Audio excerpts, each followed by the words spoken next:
This is a vertex. If you add another point and you connect them, that's an edge and two vertices. But if you add another vertex and then connect all of them together, you have three edges, three vertices, and now you have a face. But what if you add another dimension? Well, I'll show you what you get. This is just your average cube in Blender. You can see all the vertices and the edges connecting them.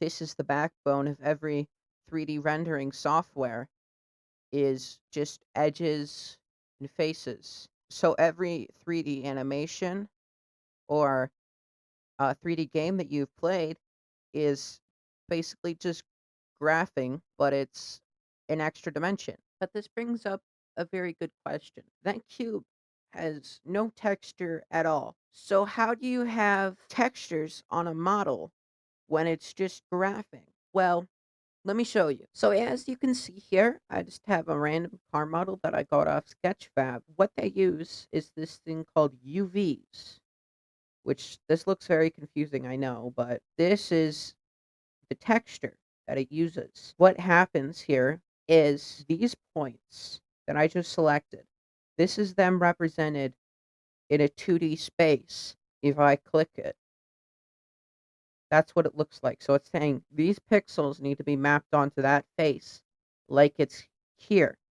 Now I'm assuming it still makes no sense because UVs are very difficult to wrap your head around, to be fair. So I'm going to explain it real quick with this very good PNG.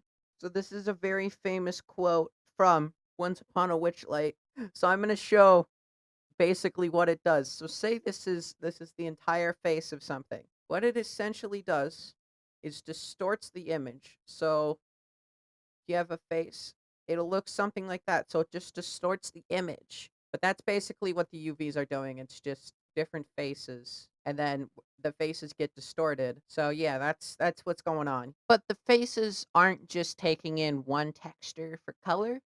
They also have different pipelines of stuff, and depending on the game or model, it is either all of them or different ones, and there's different metallicness, and they're all different maps, and I'll show that real quick. Here's the most recent model that I have uh, released. I don't know what's going on with the eyes.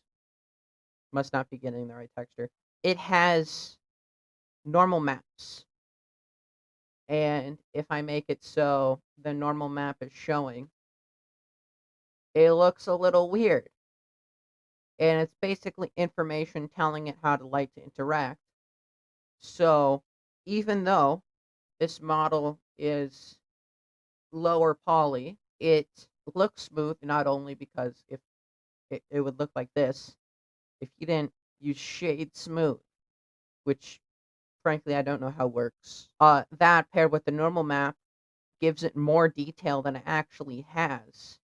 So it looks like it's got all this dirt and grime modeled onto it, but it actually doesn't because it's just the normal map making it look like there's bumps and intricate details that aren't actually there.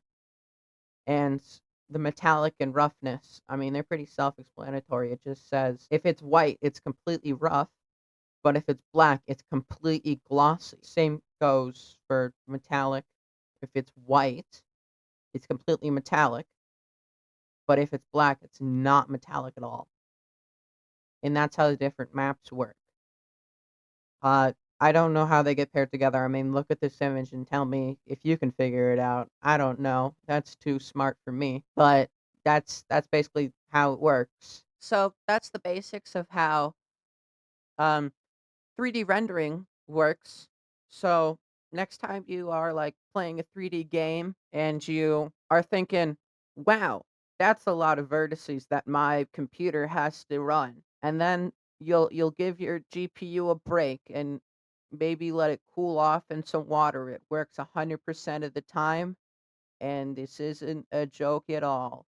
Feel free to say whether I'm right or wrong in the comments. It makes YouTube think the video is doing well. So have a great day, play some 3D games, and touch some grass.